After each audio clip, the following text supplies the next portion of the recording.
The mechanism. Adjust the mechanism. Adjust the mechanism. Tune in on Dave.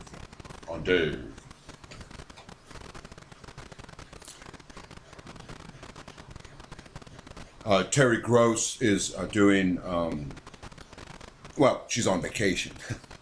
It's the day after Christmas. She's on vacation. They're doing interviews that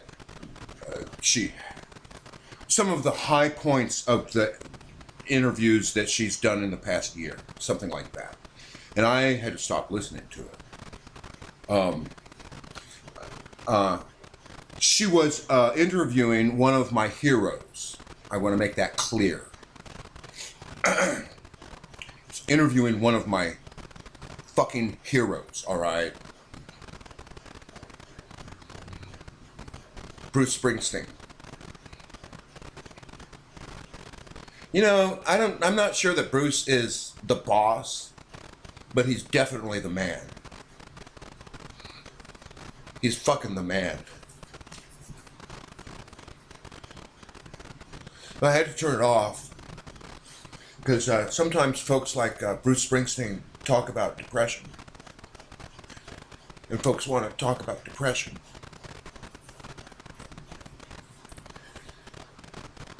And the next time I hear someone say something to me like, well, you know, we all feel down sometimes, and, you know, things kind of pile up, and, you know, and it's a hard day to get through and stuff. And so, you know, I understand.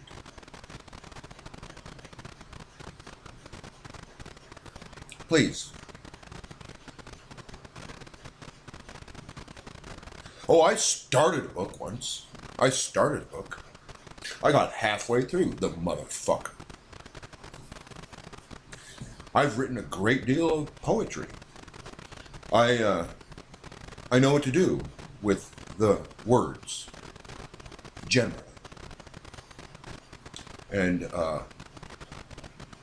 walked away from it, packed a bag. I don't know why I packed a bag, but I packed a bag because I didn't know if I was going to kill myself or try to walk to Florida, hitchhike to... I was out of my mind with depression.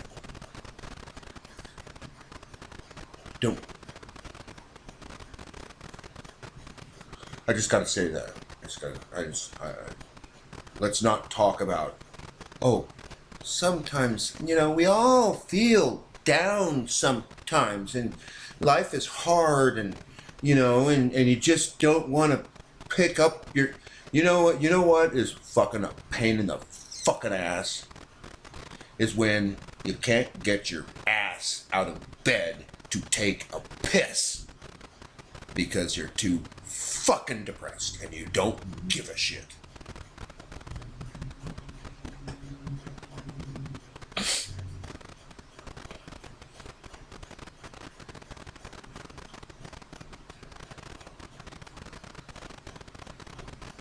Shit like that, all right? Bruce, I have a feeling you don't. Well, no, I guess, you know, I don't want to take anything away, and I don't mean to point up Mr. Springsteen. I love the man. I love his music, man. I mean, he's my kind of guy. He's cool. He's fucking cool. And I'm not saying that people don't suffer from depression, but to be plagued by it. Do you know how much fucking work it takes? How much fucking work it takes to get your ass in? How much bullshit you have to go through to talk to a man who fancies himself a professional in the field of depression, just to talk to him. I mean, to talk to him for 5 fucking minutes. You know what that takes? I'm not shitting you. That takes like 6 months of work. And I'm not kidding. Because you go, now if you got money, pouring out of your pockets, because those are the folks that treat depression because their poodle's hairdo didn't come out right.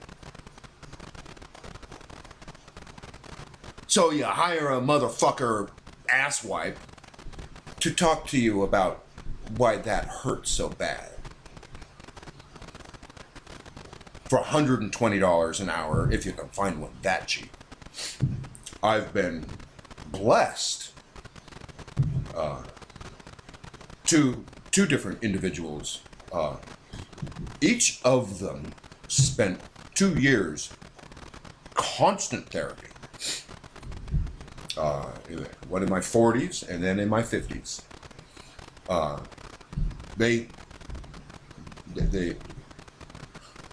One guy was starting out his practice.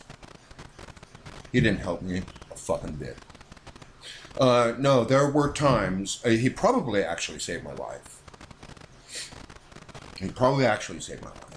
Because there were times, so there is that. I guess there is that.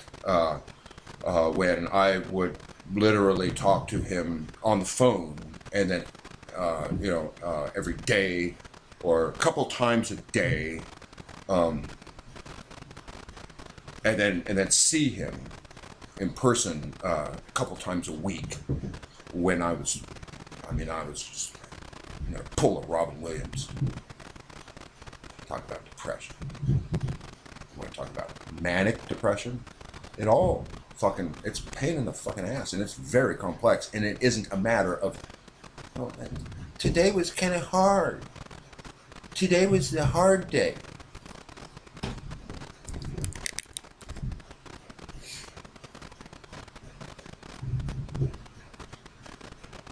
My poodle's haircut didn't come out right. I felt bad. I didn't know what to do. It was sad. It was hard for me. No, because the people that suffer from depression don't have money because they can't get the fuck out of bed or out of their house to make money to pay the guys who don't know what the fuck to do about it. The guy that I saw every week, and then sometimes twice a week, and then we tapered off. And it ended. Oh well, because I was homeless when I first started therapy with him. I was homeless. I was penniless. I walked away from my home. Remember, I walked away from everything, and wound up in a coma for 3 days. That was weird. That was weird. I woke up in the middle of the coma, like in the middle of the day and a half. I woke up, I remember waking up, and I was like, I was in a hospital, and I swear, I think there were tubes going down my throat, and I kind of woke up, and I just have very vague, weird ass memories of that, because I tried to off myself, and my life was saved by some strangers walking down the street. And I think it was a matter of minutes. I was in a coma for 3 days. Then they sent me to the asylum. And I learned what I learned in the asylum. I've been in the asylum several times. And by asylum, I mean the place they lock you into. The place they lock you down. You can't leave. You don't. You can't. You cannot leave.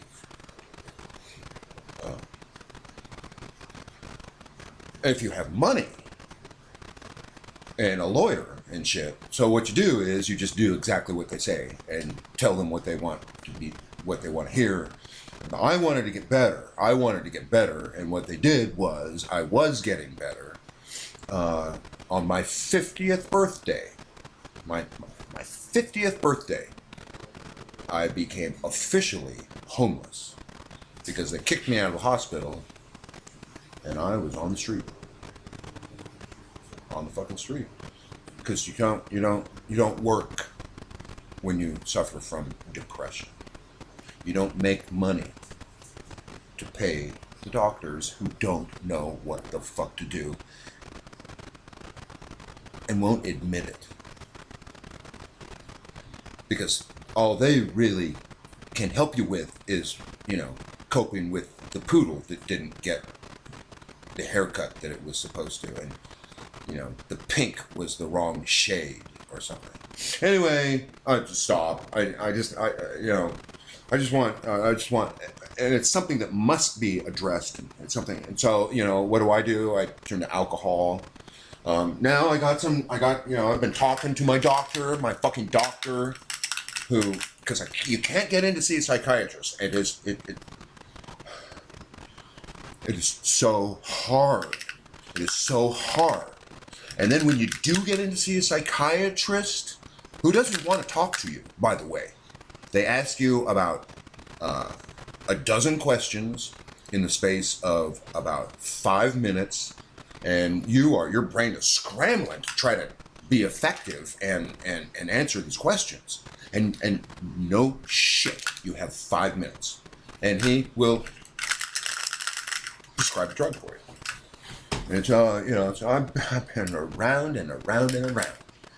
And so I finally talked to my other man, my doctor, who's a good man, a faggot just like me. Well, maybe not like me, but I don't know what kind of a faggot he is. Well, my friend Tom says don't use that word, so I shouldn't use that word. I don't know. That's the word they used when I was a kid growing up. Anyway, I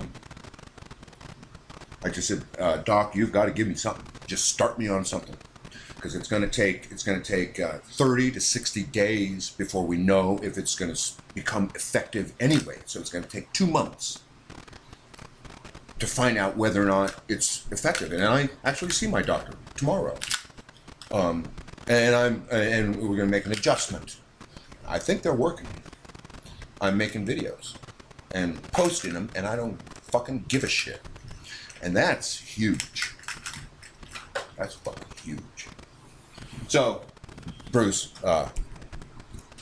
good man. Good man. Like one of the best men. One of the best guys, Bruce. But don't talk to me about depression. Okay, stop. Cease. Stop.